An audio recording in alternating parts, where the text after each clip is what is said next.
Gender-based violence is any act of gender-based violence that results in, or is likely to result in, physical, sexual or psychological harm or suffering to women. This includes threats of violence, coercion or arbitrary deprivation of liberty, whether occurring in public or private. This definition covers a broad range of acts occurring in the family, including battering, sexual abuse of female children, dowry-related violence, and marital rape. Violence is often not seen as such by the person experiencing it, in particular in societies where it is considered normal. My husband slaps me, has sex with me against my will, and I have to conform. Before being interviewed, I didn't really think about this. I thought this is only natural. This is the way a husband behaves. Violence has an impact on women's lives and on the lives of their children. Often women cannot really leave the relationship. So I take a blanket and I spend the night with my children out in the cold because he's hitting me too much. I have to take the kids to stop him hitting them too. I will go out in the fields and sleep there all night. I have done that more than 10 times. Gender-based violence occurs within the general community. It includes rape, sexual abuse, sexual harassment, trafficking in women, and forced prostitution. It also applies to physical, sexual, and psychological violence perpetrated or condoned by the state wherever it occurs. Violence against women is a violation of women's human rights, a cause and consequence of gender inequality, and a major cause of women's ill health. It is a detriment to their well-being, very often a crime, and a significant cost to the resources of the wider society. As a consequence, there are policy issues across the whole range of subjects that concern governments. These issues are particularly important in the areas of crime, health, family, education, and economic well-being. Violence affects many women around the world. According to a survey carried out in 2006, in Italy almost 7 million women between 16 and 70 years of age have suffered physical or sexual violence in the course of their lives. This is almost 32% of women for this age group. In the last 12 months alone, more than 1 million women have experienced violence, totaling 5.4% of all women in Italy. The highest rates of violence are among the youngest. 16.3% of women between 16 and 24, and 7.9% of women between 25 and 42 reported suffering violence. 3.5% of women experienced sexual violence, and 2.7% experienced physical violence. 74,000 women suffered from rape or attempted rape in the last 12 months alone. The magnitude of this data surprised Italian policymakers, who are now taking the issue more seriously. They have realized a need for new policies to address issues of violence against women in Italy. Sound statistical data is critical for the development of appropriate policies, legislation, and services for women affected by violence. Over the past decade, progress has been made in documenting the extent and nature of violence against women. While a great deal has been accomplished, there are still challenges and gaps in worldwide knowledge on this issue, due in part to the lack of standardized methods and questionnaires for data collection. Sources that have traditionally been used to measure violence against women provide only a limited picture because they reflect only those crimes that are reported to officials. They are limited to physical and sexual crimes and do not include psychological violence. Although how the administrative records evolve depends on changes made to the legislative framework, still some improvement can be made in the registration process itself to separately record gender-based violence, for example domestic violence. Given the sensitivity of the subject and the predominant culture where domestic violence may not be seen as a crime, women underreport the offences, particularly those committed at home. For this reason, statistics based on reported cases heavily underestimate the level of violence. As revealed in the 2004 Canadian General Survey on Victimization, only about 1 in 3 women assaulted by partners reported the assault to police.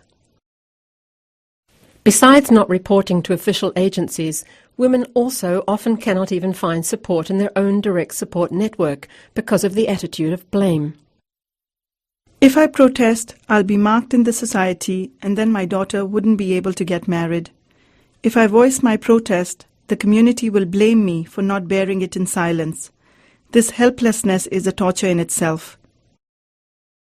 Surveys are a better tool to collect information on violence against women, since they allow women to be questioned by other women, and because it is the only way to get data representative of the population. These surveys provide the opportunity to gain a better understanding of the magnitude and characteristics of the problem.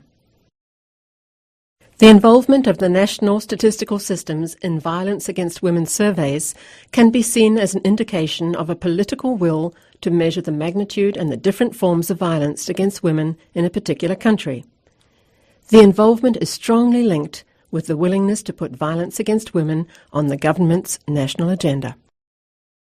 17 of the 60 countries participating in the Conference of European Statisticians have conducted surveys to measure violence against women. Surveys have revealed that violence has different manifestations, namely physical, verbal and emotional, and that there is variation in the level for each type of violence, as shown in the 2000 French survey. The most commonly occurring type of violence is that of psychological pressure. The wording and the number of questions used to identify women who experienced violence affect the quality of the results and particularly the validity of the estimates of the number of women who have experienced violence. Surveys need to ask about experiences with violence in behavioural terms, not simply whether respondents have been the victims of violence or have ever been assaulted or sexually assaulted. Providing multiple opportunities for disclosure will help to counter the reluctance or hesitance of many women to talk about their experiences. Single questions have been shown to undercount rates of partner violence and sexual violence, which women are naturally reluctant to discuss. A good example is the module used in Statistics Canada to measure physical domestic violence. During the past 5 years, has your partner 1.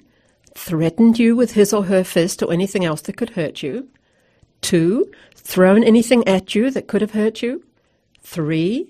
Pushed, grabbed or shoved you in a way that could have hurt you? 4. Slapped you? 5. Kicked, bitten or hit you with his or her fist? 6. Hit you with something that could have hurt you? 7. Beaten you? 8. Choked you? 9. Used or threatened to use a gun or knife on you? 10. Forced you into any unwanted sexual activity by threatening you, holding you down or hurting you in some way. A critical issue in measuring violence against women is to consider the time frame of violence. Lifetime and 1 year are the most commonly used reference periods to study violence against women. Different results do occur with different time periods. With longer time periods, more incidents will be measured, but problems with recall and telescoping events outside the period are more likely to occur. A broad range of information on the type of violence should be collected and should not be limited to rape and partner violence. Different measures of severity and frequency of incidents should also be obtained. As shown in the 2002 survey of domestic violence against women in Spain, a broad range of types of violence was considered, ranging from physical, sexual, and psychological, which distinguished between control and yelling. The highest prevalence of partner violence is yelling.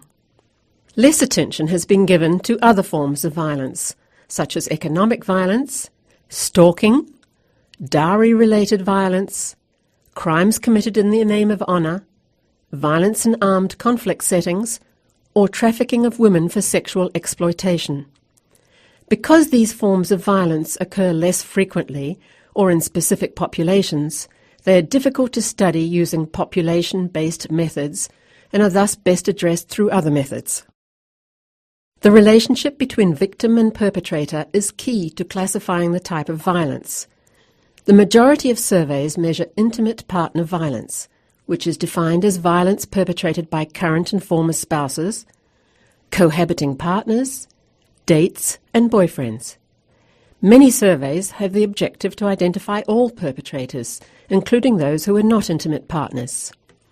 As shown in the 2004 German representative study of violence against women, physical violence is predominantly carried out by persons known to the woman.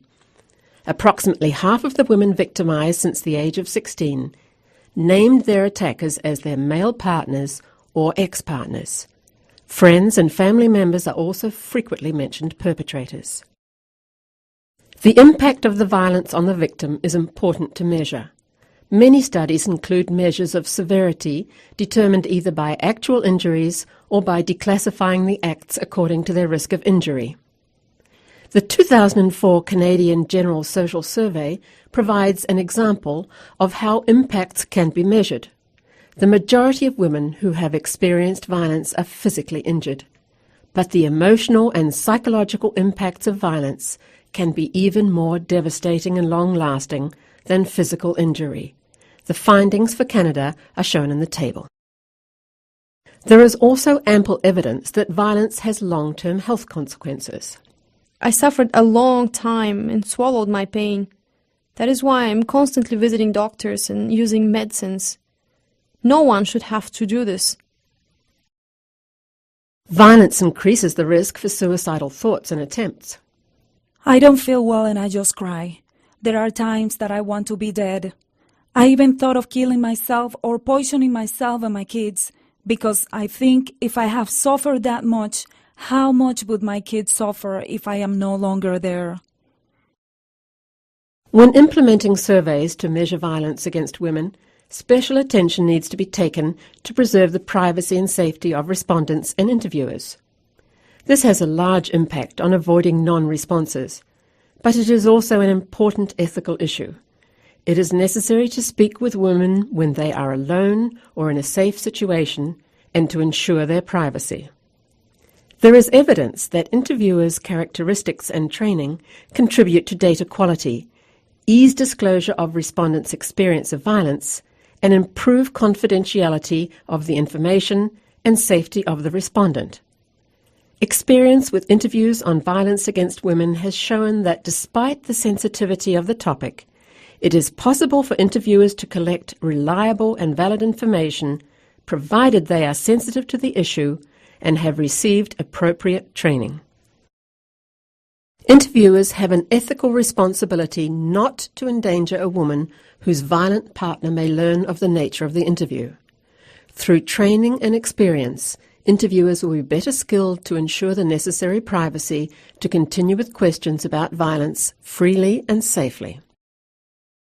A survey that is dedicated solely to violence against women is likely to produce the most reliable results on magnitude and characteristics of violence.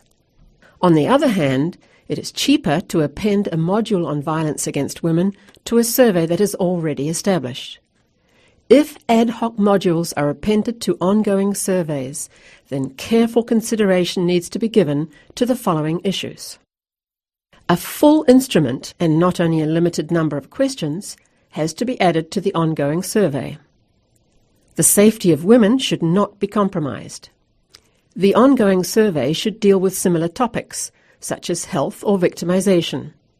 The Demographic and Health Survey is an example of where a module has been successfully included in a larger survey.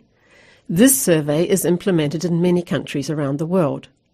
Where a module on violence against women has been included, it can provide comparable results. There are no internationally accepted standards on measuring violence in women in surveys. These are much needed. A great deal of work has been undertaken by a number of international agencies to develop standard survey modules. The Conference of European Statisticians has established a task force to look into the issue of establishing indicators and methodologies to measure violence against women. UN Resolution 61/143, approved by the General Assembly on December 19, 2006, requires the UN Statistical Commission to take a leading role in identifying standard indicators to measure violence against women and to encourage national statistical officers to have a more active role in collecting and disseminating statistics in this area. This proves there has been increased attention and commitment to the topic by both the statistical community and advocates, and by defining and better developing statistics to measure the problem, violence against women can be brought to light, and data can then be used to influence policy and programs to respond to and prevent violence.